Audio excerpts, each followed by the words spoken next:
সুপ্রিয় ক্লাস 7 অর্থাৎ সপ্তম শ্রেণীর পরীক্ষার্থী বন্ধুরা, তোমাদের ফার্স্ট ইউনিট টেস্টের বাংলা প্রশ্নপত্র নিয়ে আজকের আমাদের বিশেষ ভিডিও। হ্যাঁ বন্ধুরা, তোমরা ঠিকই শুনেছো। তোমরা যদি ভালো রেজাল্ট করতে চাইছো তাহলে তোমরা একেবারে সঠিক চ্যানেলে এসেছো। কারণ আজকে বাংলা প্রশ্নপত্র তোমরা যে কোনো স্কুল থেকে পড়ো না কেন, এই প্রশ্নপত্রটি তোমাদের জন্য রয়েছে অত্যন্ত গুরুত্বপূর্ণ। প্রত্যেকটি প্রশ্ন রয়েছে অত্যন্ত গুরুত্বপূর্ণ। বিনা সময় নষ্ট না করে তো এই ভিডিওটা তোমরা দেখতে থাকো। প্রত্যেকটি প্রশ্ন যেহেতু গুরুত্বপূর্ণ আর উত্তর সহ আলোচনা করছি, তাই তোমাদের এক্ষেত্রে সময় নষ্ট হবে না। তো প্রথম প্রশ্ন দেখো, আজকের প্রথম প্রশ্ন। আর তার আগে তোমাদেরকে জানিয়ে রাখি, তোমরা যারা আমাদের চ্যানেলে নতুন, যদি ভালো রেজাল্ট করতে চাইছো তাহলে অবশ্যই আমাদের এই এনজয় এক্সাম চ্যানেলটি সাবস্ক্রাইব করে পাশে থাকা নোটিফিকেশান অল সিলেক্ট কিন্তু তোমরা অল সিলেক্ট করে রাখতে পারো, কারণ এই প্রশ্নগুলি প্রত্যেকটি প্রশ্ন তোমাদের জন্য কিন্তু অত্যন্ত গুরুত্বপূর্ণ। দেখো আজকের প্রথম প্রশ্ন, আজ সকাল থেকে বসে গণেশ লিখেছে। আজ সকাল থেকে বসে গণেশ কি লিখেছে? দেখো উত্তর দেখো, চারটা অপশান রয়েছে, গল্প, কবিতা, নাটক, ভ্রমণ কাহিনী। উত্তর হয়ে যাবে কবিতা। আজ সকাল থেকে বসে গণেশ কবিতা লিখেছে। ওকে, নেক্সট প্রশ্ন, রামানন্দ চট্টোপাধ্যায় কোন পত্রিকার সম্পাদক ছিল? দেখো রামানন্দ চট্টোপাধ্যায় উত্তর হয়ে যাবে প্রবাসী পত্রিকার সম্পাদক। ওকে, চলো নেক্সট প্রশ্ন, সঠিক উত্তরটি নির্বাচন করো। যে কোনো একটি প্রশ্ন কিন্তু তোমাদের এরকম টাইপের প্রশ্ন আসবে।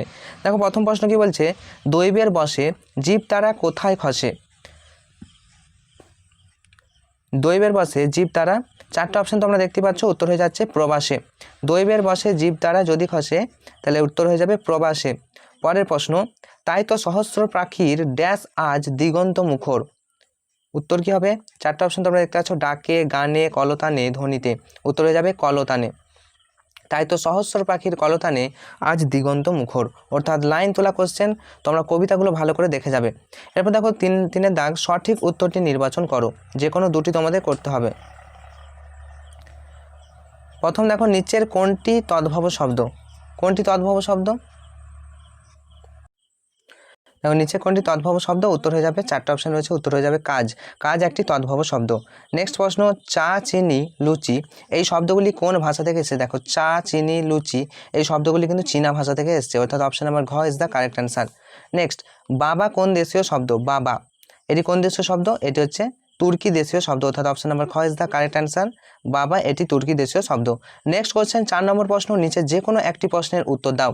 দেখো 4 নম্বরের প্রশ্ন কি বলছে, যে রামকিঙ্করের প্রথম শিল্প শিক্ষার স্কুল কোনটি? রামকিঙ্করের প্রথম শিল্প শিক্ষার স্কুল হলো কুমোরপাড়া। নেক্সট কোশ্চেন 4.2, খোকনের বাবার চিত্তকর বন্ধু কোথায় থাকেন? খোকনের বাবার চিত্তকর বন্ধু লখনৌতে থাকেন। দেখো 5.1 প্রশ্ন, কখন পদ্য লেখা সহজ হবে? উত্তর, ছন্দ জানা থাকলে পদ্য লেখা সহজ হবে। নেক্সট, জোনাকিরা কথায় অ আ লিখছে? উত্তর, জোনাকিরা বকুল গাছে অ আ লিখছে। 6 দেখো নিচে যে কোনো 3টি প্রশ্নের উত্তর দাও। ছেড়াদ্দ হাত কোনটি কি ধরনের শব্দ? ছেড়াদ্দ এটি হচ্ছে অর্ধ তৎসম শব্দ, আর হাত এটি তদ্ভব শব্দ। খণ্ডিত শব্দ কাকে বলে? পরের প্রশ্ন, খণ্ডিত শব্দ কাকে বলে? গুরুত্বপূর্ণ এটি প্রশ্ন, স্টার মার্ক করবে। কোনো সম্পূর্ণ শব্দের কোনো একটি অংশ এককভাবে ভাষায় ব্যবহৃত হলে তাকে খণ্ডিত শব্দ বলে। মনে রাখবে, তাহলে কোনো সম্পূর্ণ শব্দের যদি একটি অংশ এককভাবে ভাষায় ব্যবহার হয় তাহলে তাকে খণ্ডিত শব্দ বলে। 6.3, মিশ্র শব্দ কাকে বলে? দেখো তৎসম, তদ্ভব ও দেশি বা বিদেশি শব্দের মধ্যে যে কোনো এক শ্রেণীর শব্দের সঙ্গে অপর শ্রেণীর শব্দ বা প্রত্যয় যোগে যে নতুন শব্দ তৈরি হয় তাকে মিশ্র শব্দ বলে। তাহলে এটি মনে রাখবে, মিশ্র শব্দ কাকে বলে? তৎসম, তদ্ভব, দেশি বা বিদেশি শব্দের মধ্যে যে কোনো এক শ্রেণীর শব্দের সঙ্গে যখন অপর শ্রেণীর শব্দ বা প্রত্যয় যোগ হয়, নতুন শব্দ গঠিত হয়, তাকে মিশ্র শব্দ বলে। পরের কোশ্চেন 6.4, বিদেশি ও তৎসম শব্দযোগে দুটি সংকর শব্দের উদাহরণ দাও। তোমাদের এরকম টাইপের প্রশ্ন কিন্তু আসতে চলেছে, যে বিদেশি ও তৎসম শব্দযোগে দুটি সংকর শব্দের উদাহরণ কি হবে? জল, হাওয়া, হেড, পণ্ডিত ইত্যাদি। এরপর দেখো 7 নম্বর প্রশ্ন, নিচে যে কোনো দুটি প্রশ্নের উত্তর দিতে বলছে। কালিয়ার বনে কিভাবে যাওয়া যায়? জেনে রাখো, গলির পর বড় রাস্তা, তারপর গির্জে, গোরস্থান, এরপর শুনশুনির মাঠ, এটা পেরিয়েই কালিয়ার বন কিন্তু যাওয়া যায়। তাহলে এভাবে কিন্তু কালিয়ার বন যাওয়া যায়, ভালো করে মনে রাখো। নেক্সট প্রশ্ন, আম্মা কে ছিলেন? দেখো আম্মা ছিলেন সোনাটিয়ার বাপির ধাইমা। তাহলে সোনাটিয়ার বাপির ধাইমা ছিল আম্মা, এর মনে রাখবে। নেক্সট প্রশ্ন, মাকুকে কে বানিয়েছিলেন? মাকুকে কে বানিয়েছিলেন? মাকুকে ঘড়িয়াওয়ালা বানিয়েছিলেন। আর দেখো নিচে যে কোনো একটি প্রশ্নের উত্তর দাও। কুতুব মিনার নামটি কার নাম অনুসারে রাখা হয়েছে এবং কেন? দেখো উত্তর, সুফি সাধক খাজা কুতুবুদ্দিন বখতিয়ার কাকির স্মৃতি রক্ষা করার জন্য কুতুবুদ্দিন আইবক কুতুব মিনার তৈরি করেন। আর সেই সুফি সাধকের নাম অনুসারেই কুতুব মিনার নামটি কিন্তু রাখা হয়েছে, মনে রাখবে। পরের প্রশ্ন, ও মশাই এমন বিকট শব্দ করছেন কেন?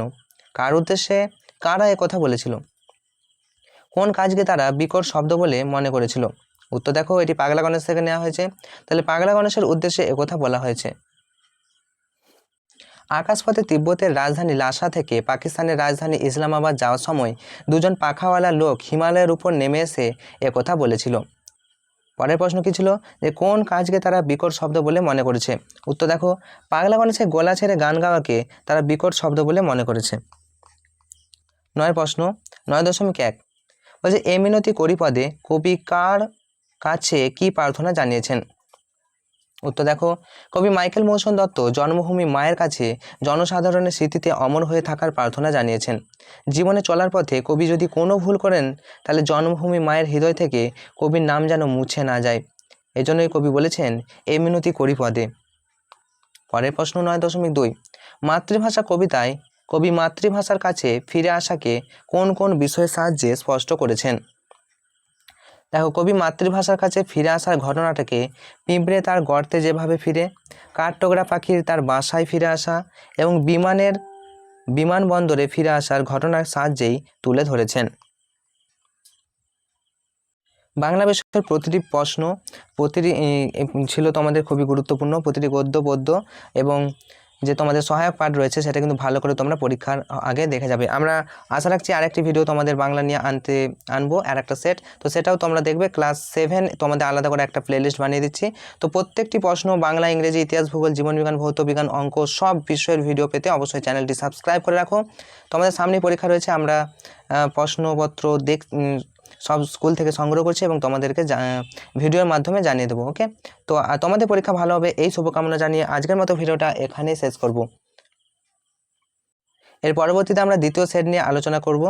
দেখো, দ্বিতীয় সেটের কতগুলো কোশ্চেন তোমাদেরকে জানাচ্ছি, তো এই কোশ্চেনের অ্যান্সার তোমরা কিন্তু কমেন্ট বক্সে দিবে। তো এই কমেন্টগুলো আমরা অ্যান্সারগুলো করছি না। দেখো, সঠিক উত্তরটি নির্বাচন করো। কোনো শব্দের অর্থ কি তোমরা অবশ্যই কমেন্ট করে জানাও। 4টা অপশন তোমরা দেখতে পাচ্ছ, লাল পদ্ম, নীল পদ্ম, সাদা পদ্ম, লাল গোলাপ, কোনটা হবে কোনো শব্দের অর্থ? তো কমেন্ট করে জানাবে। পরের প্রশ্ন, পাখি সব করে রব রাতি পোহাইলো কবিতাটি কবিকে? কমেন্ট করো। 4টা অপশন তোমরা দেখতে পাচ্ছ। পরের প্রশ্ন, ছন্দ আছে কোথায়, জোছনাতে না পূর্ণিমাতে? তো আমি তোমাদের অ্যান্সারটা বলে দিচ্ছি, ছন্দ আছে জোছনাতে। পরের অ্যান্সারটা তোমরা বলো, যে বঙ্গভূমির প্রতি কবিতায় যে ঋতুর উল্লেখ আছে তা হলো কোন ঋতু? 4টা অপশন তোমরা দেখতে পাচ্ছ, কোন ঋতু হবে? পরের প্রশ্ন, পাগলা গণেশ এটি একটি বিজ্ঞান, কল্পবিজ্ঞান নাকি রূপকথা বিষয়ক গল্প? তো এগুলো তোমরা কমেন্ট করে জানাও। শর্ট কোয়েশ্চেনগুলো তোমরা কমেন্ট করো। কবিকে নীল রংটি ধার দিতে চায়, কে নীল রংটি ধার দিতে চায়? মাছরাঙা, চড়ুই, আকাশ নাকি দোকানদার? ঠিক আছে, তো এর পরের ভিডিওতে আমরা বাকি উত্তরগুলো নিয়ে আলোচনা করছি। তো তোমাদের পরীক্ষা ভালো হবে এই শুভকামনা জানাই, আর তোমার বন্ধুদেরকে অবশ্যই এই ভিডিওটা শেয়ার করো। আর প্রত্যেকটি ভিডিওর জন্য ভালো প্রশ্নপত্রের জন্য উত্তর সহ আলোচনার জন্য অবশ্যই আমাদের চ্যানেলটি সাবস্ক্রাইব করে পাশে থাকা নোটিফিকেশন অল সিলেক্ট করে রাখতে পারো, কারণ আমাদের চ্যানেলের নাম এনজয় এক্সাম। এবার তোমরা পরীক্ষায় করবে এক্সামকে এনজয়।